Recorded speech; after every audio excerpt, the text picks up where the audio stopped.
Now to new information on an Appleton woman charged with the murder of her husband back in May. 35-year-old Tina Haifman was sentenced to 8 years in prison and 4 years extended supervision. NBC 26's Raquel Amel was in court today when the judge issued that sentence and has more from Appleton. It was an emotional day here inside this courtroom as the family and children of Chad and Tina Haifman gave their final statements before her sentencing. I don't want to see my mom gone. In court today, Tina's mother, 2 of her daughters, as well as the officer who responded to the murder, all taking the stand. Haifman pled no contest to first-degree reckless homicide, stabbing her husband after a drunken fight and what she says was years of domestic abuse. The district attorney asking for 20 years behind bars for Haifman, while the defense asked for just 10 behind bars. The judge overruling both lawyers, passing a lighter sentence, 8 years in prison, 4 years extended supervision. He understood the dynamics of the relationship, and what he did was extremely fair and right. Alcohol wasn't the excuse, the history wasn't the excuse, but there needs to be some punishment, and I think the community would expect there to be a significant sanction. As for the 6 children Chad and Tina had, the 2 oldest ones are staying with their grandmother, while the other 4 are currently in foster care. The hope is to eventually get all the children reunited again. At the end of the day, the judge said he took into account the age of Tina and Chad's children, along with the severity of the case, the crime, and the history of alleged abuse. And that's how he made his decision today. In Appleton, keeping you connected, Raquel Amel, NBC 26. A 22-year-old is in custody for a stabbing in Kimberly tonight. The incident happened back in December on Railroad Street. The victim called 911 to get a ride to the hospital. He was treated and released a few days later. 2 people walked away unharmed after their truck fell through the ice in Green Lake County. Investigators say the truck was on a recently frozen part of the mill pond where a river channel resides. It's a reminder that ice conditions can be variable. Rather than a thickness, how safe it is to drive your car or truck out there, of know what you have and know where you're going and make your own decisions, because there's no such thing as safe ice. Experts urge anglers to talk to nearby fishing clubs about the conditions before heading out. Well, another bitter cold day across northeast Wisconsin. Chief Meteorologist Cameron Moreland joins us now. Hi, Cameron. Hi, Megan. You know, the bright side to all this cold weather is bright sunshine. We've now had back-to-back days with 100% possible sunshine across northeast Wisconsin. But of course, looks can be deceiving when you look out the window, because it looks just beautiful out there with all the blue skies and sunshine, but it's actually pretty cold. And right now that the sun is setting, temperatures are falling through the lower and mid-teens, and temperatures will be dropping out of the teens and into the single digits as we head deeper into the evening hours with clear skies. Megan? Thanks, Cameron. School administrators hope they'll soon be able to start the school year before September 1st. A state law enacted in 2000 and pushed by the tourism industry prohibits public schools from starting earlier than September. Representative Jim Ott is circulating a bill that would remove that restriction. Schools say starting earlier aligns with high school sports and could free up time for advanced placement exams in the spring. Green Bay Mayor Jim Schmidt has filed a verification that he completed his sentence agreement over the campaign finance violations. His attorney releasing a statement today saying he's completed 50 hours of community service and paid the fines.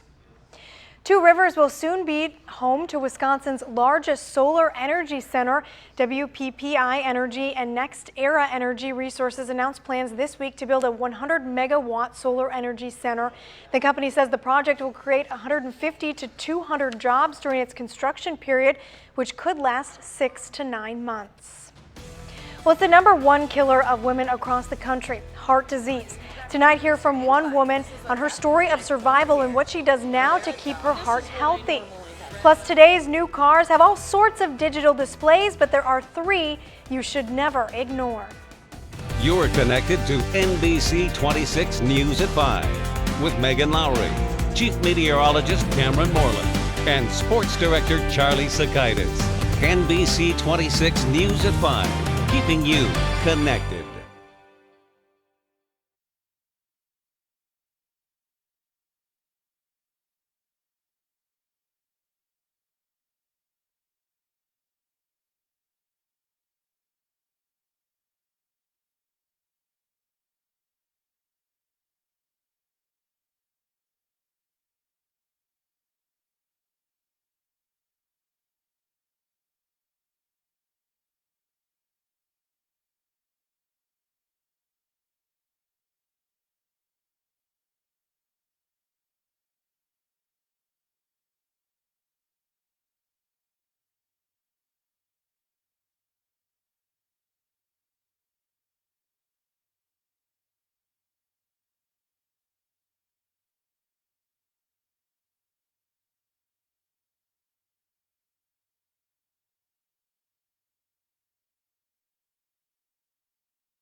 And now, your Storm Shield forecast with NBC 26 Chief Meteorologist Cameron Moreland. After a couple of colder days, warmer weather is coming back. Here's a look at your 7-day temperature trend. Our normal high climbs up to 26 tomorrow. I'm forecasting 28. We'll see lower to mid-30s then as we head into Sunday, Monday, and Tuesday. Another cool down on Wednesday and Thursday before a much bigger warm-up returns as we head towards next weekend. Right now, we are looking at chilly conditions. Temperatures range from 10 degrees in Antigo to 19 in Wapaka. It is currently 17 degrees in Green Bay, where the sun just set about 3 minutes ago. You can see we've got clear skies overhead. In Appleton, we're looking at 18 degrees, and the winds are beginning to diminish just a bit. After another breezy day, we're looking at winds that are now around 5 to 15 miles per hour. Still strong enough to produce a wind chill factor, however. Most of us have wind chills in the single digits, but wind chills do range from 17 in Oshkosh to 6 below in Antigo. We will all see wind chills drop below zero later on tonight into tomorrow morning, and then wind chills will climb into the teens above zero as we head into tomorrow afternoon as a gusty southwest wind starts to pump some warmer air back into northeast Wisconsin. The high temperature today in Green Bay was 18.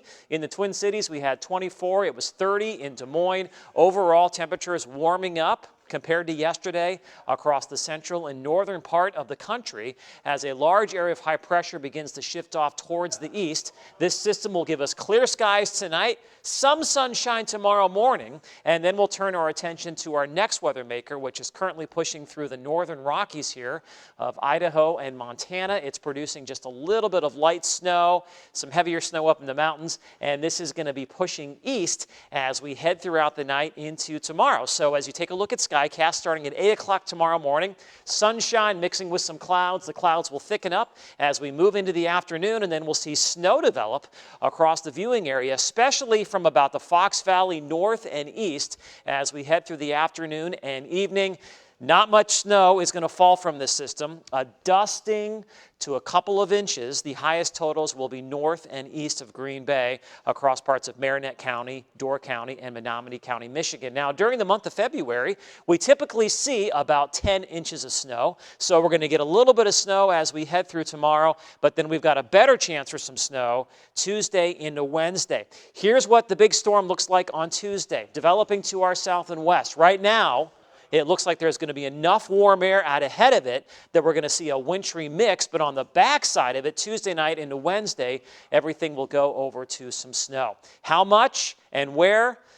Those are still details that need to be fine-tuned a little bit here before we get to the storm. It's still, 4 or 5 days away. So tonight, clear skies. Overnight lows will be in the single digits tomorrow. Thickening clouds during the morning and then some light snow by the afternoon and evening. High temperatures will get back up into the 20s, about 10 degrees warmer than what we saw today. My 3-degree guarantee for tomorrow is 28.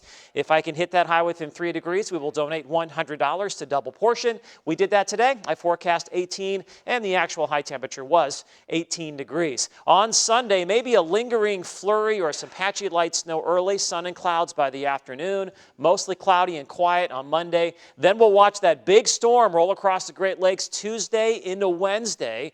This system is going to cause some significant weather across the upper Midwest, so it bears watching, which is something we will be doing here over the weekend. And then behind that, a shot of cold air on Thursday before much warmer weather surges back in by the time we get to next weekend. It's not a bad forecast, but if people like the cold weather and the snow, it's not great for them. No, they've enjoyed yesterday and Yes. today, and they'll enjoy next Thursday behind the big storm. Good news for them. There's something for everyone in this Yes, forecast. but it looks like much warmer weather as we head into the second week of February. All right. I like that. Thanks, Cameron. Now let's take a look at what you'll see tonight at 6 o'clock. Stacey Gabretson joins us in the newsroom with what we're working on. Stacey? Well, Megan, the cold temperatures have sturgeon spearers hoping for thick ice and great water clarity when the season opens next Saturday. We have an update on visibility and what the DNR is asking spearers to do to help researchers. Plus, the Super Bowl Sunday isn't what Packers fans had hoped for, but many will still be watching the big game. With the green and gold out, we ask, who will you be rooting for? Hear their responses and see how the Super Bowl is big business in Northeast Wisconsin. We'll have these stories and much more for you tonight on NBC 26 Live at 6. Still ahead at 5, taking care of the heart, what numbers you should know to protect yourself from heart disease.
You may notice that many of us are wearing red today. It's in honor of American Heart Association's Wear Red Day, raising awareness of heart disease in women.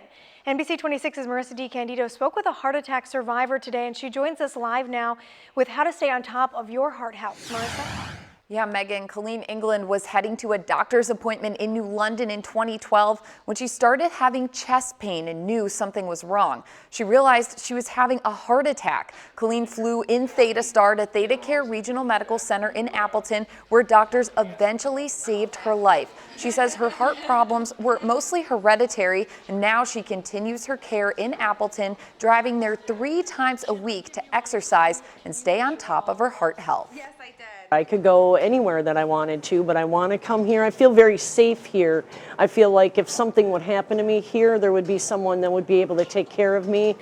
4 or 5 years later, sometimes emergency cardiovascular case, but Theta Care also treats those with chronic heart problems. And Megan, heart disease is the #1 killer of women. And the biggest thing that the American Heart Association says is to know your numbers: total cholesterol, good cholesterol, blood pressure, blood sugar, and body mass index. Those are the most important things to remember to keep your heart healthy. Good advice. Thanks, Marissa. Yeah. Well, as Marissa said, it is the #1 killer in women heart disease. 1 in 3 women will die from heart disease or a stroke. And today at the Bay Park Square Mall, you could have gotten some information on how to protect your family. They were giving away pamphlets and were there to talk to anyone who may have problems in their family. And you can find the information that Marissa talked to by heading to our website, NBC26.com. Well, some kids got to show off those pearly whites after a trip to the dentist today. It's all part of the Give a Kid a Smile program. Dental Associates Green Bay Clinic giving 10 children a healthy smile. The kids received a free exam and professional cleaning. Kids with cavities can be, they can't eat as well. It may impact their diet. They may not be comfortable in school while they're trying to learn. I mean, we're just chipping at the problem, but it's very important for us to do this and to promote good oral health for kids.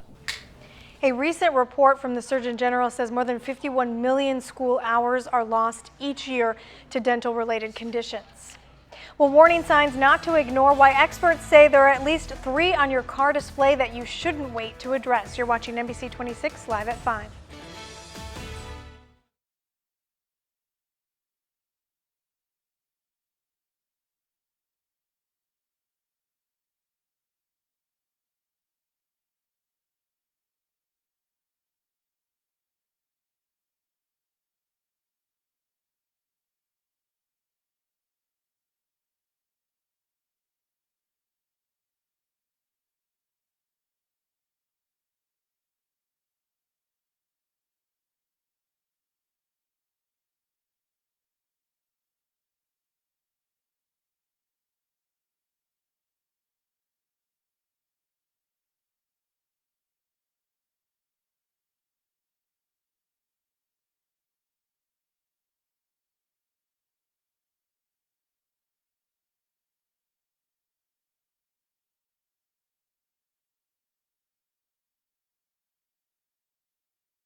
If you're driving along and a warning light pops up on your car's dash, would you know what to do? Consumer reporter John Matarese shows us some lights you should never ignore and some you can, so you don't waste your money.